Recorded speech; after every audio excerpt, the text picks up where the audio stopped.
you don't see. They are bringing you somewhere. All right. Any questions? Anyone else? Anybody wants to say anything?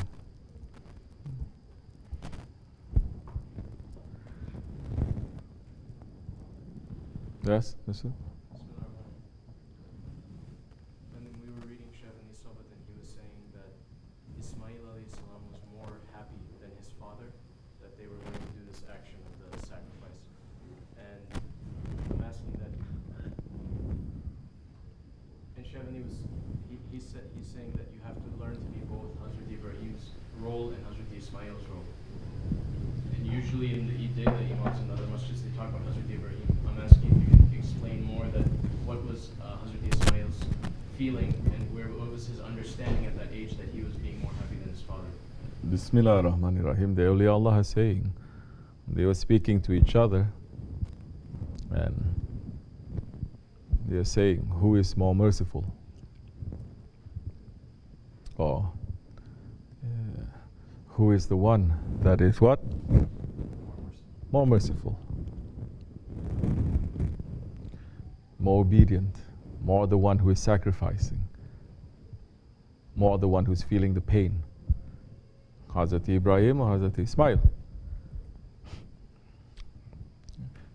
Ismail alayhi salam is saying, I'm the one who's giving up more because I only have one life. Whereas you can have more sons, saying to the father. And the father is saying, Hazrat Ibrahim is saying, no, I'm the one who's more merciful, but because I'm the one who's sacrificing you. The pain that I have for sacrificing a son, you may not know. You don't know. They're going back and forth. Then voice coming, saying, your Lord is most merciful than both of you. Because He is the one who has accepted both of you. And He is not putting the conditions that you have promised to put, because Ibrahim alayhi salam has made a promise saying, I'm going to sacrifice the thing that I love the most if you give me a son. So, but it is continuing. Shaykh Effendi is also saying, it is continuing that Ibrahim alayhi salam is the one who is giving up more. Because the sacrifice that you make when you're 7 years old, when you give something, is different. When you are 17 years old, is different. When you are 47 years old, it's different. When you're 70 years old, it's different. It's different. So, but what Ismail alayhi salam had was fitra. He had innocence. And he did not have any suspicion or doubt about his father and about Allah subhanahu wa ta'ala. He did not. He did not doubt his father. When his father left him as a child, helpless with his mother, in this place where it is barren, there's nothing there, there's no life there, he did not have suspicion or hatred or anger or anything against his father, against his Lord. Neither did Hazrat Hajar. She didn't say, oh, your father did this, your father did that. No, because they are fearing Allah subhanahu wa ta'ala. And because they are the ones who in reality they're following the sunnah of Hazrat Ibrahim alayhi salam. Hazrat Ibrahim alayhi salam is doing what? He's giving everything up. Hazrat Ibrahim alayhi salam is what? He's saying, Hasbunallah ni'mal wakil. He's not asking help from no one. Hazrat Ibrahim alayhi salam is the one who is thrown into the fire, that his two loved ones, his most beloved ones, before he made that sacrifice,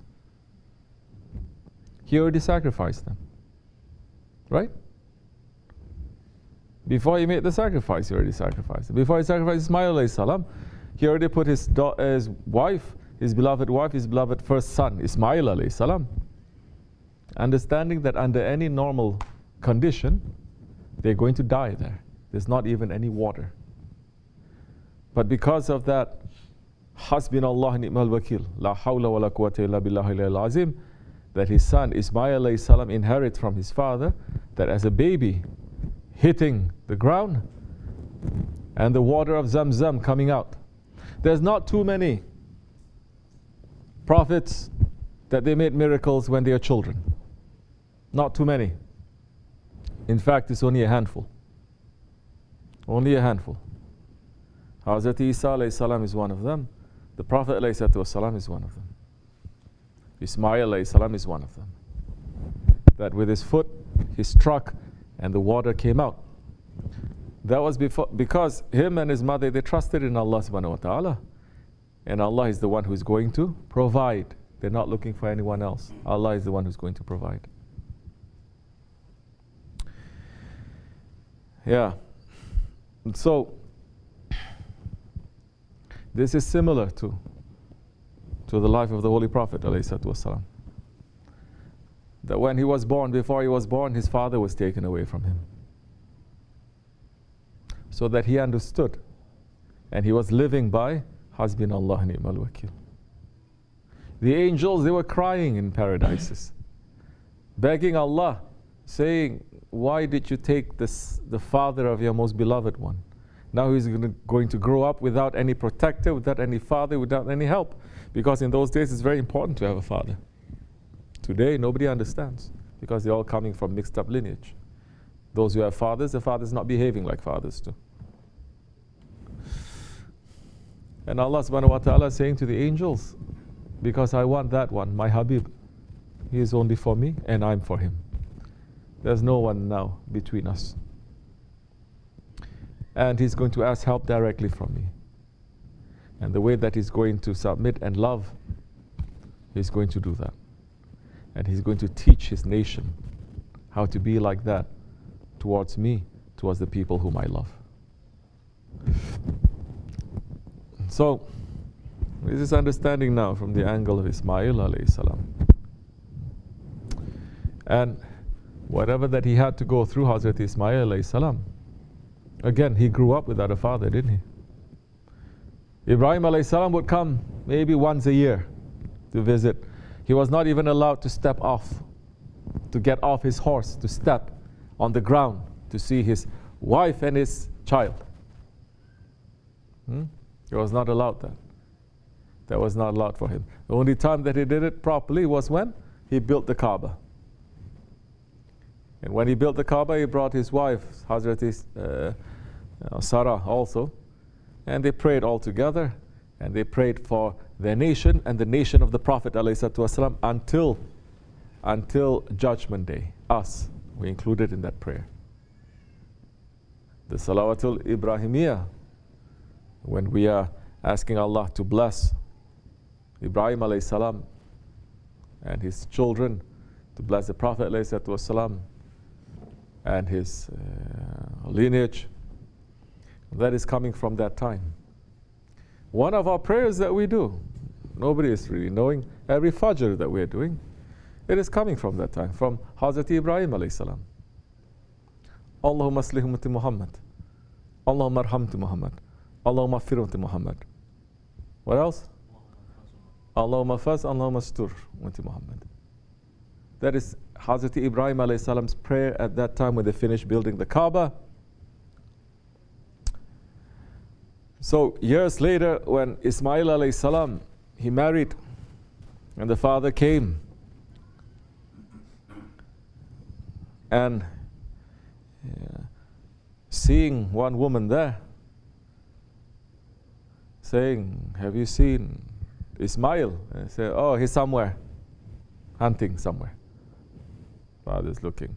Just with the manners in the old days, just with the manners, they can axe you or they can do it. That is your worth is your manners.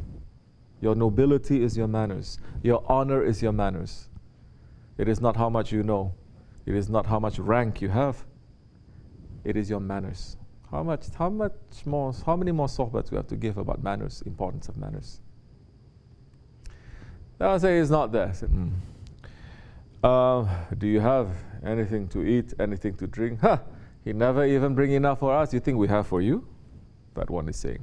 Ibrahim alayhi salam smiled and said, when he comes back, tell him that to change his, let's say, I'm making it simple, change your doormat. The house is nice, but the doormat is no good, to change it.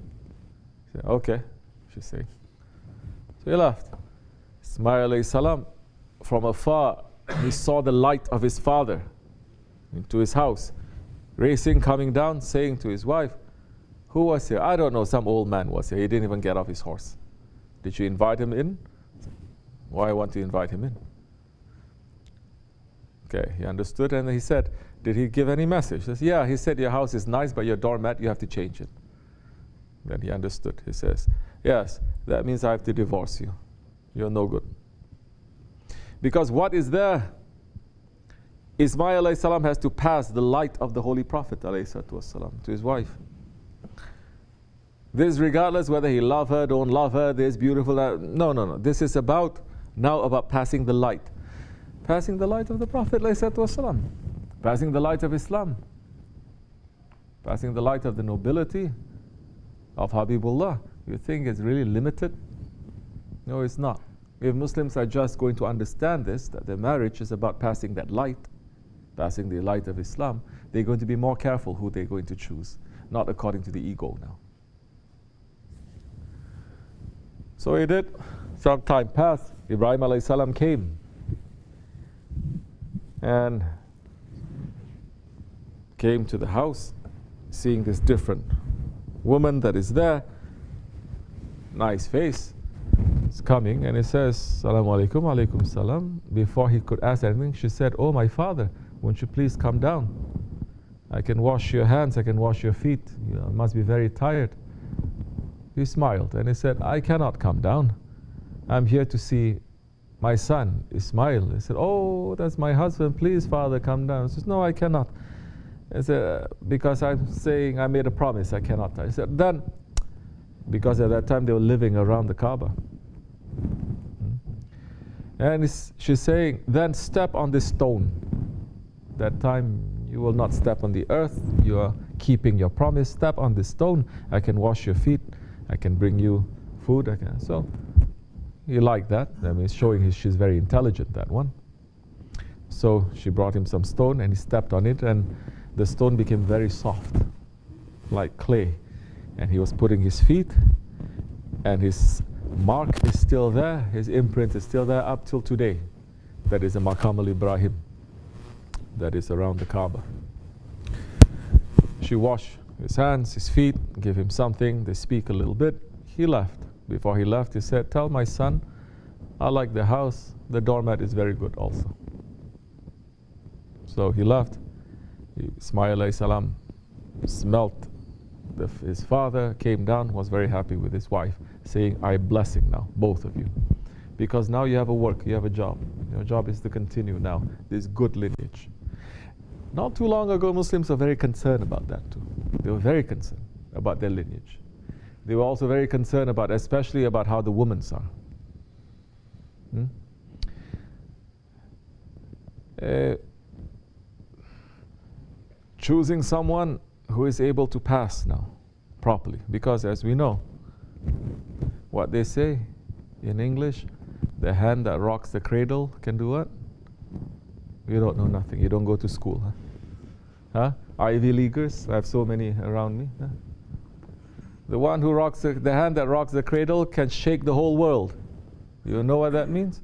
That means that how the woman, the mother, brings up the children is how this whole world is going to be.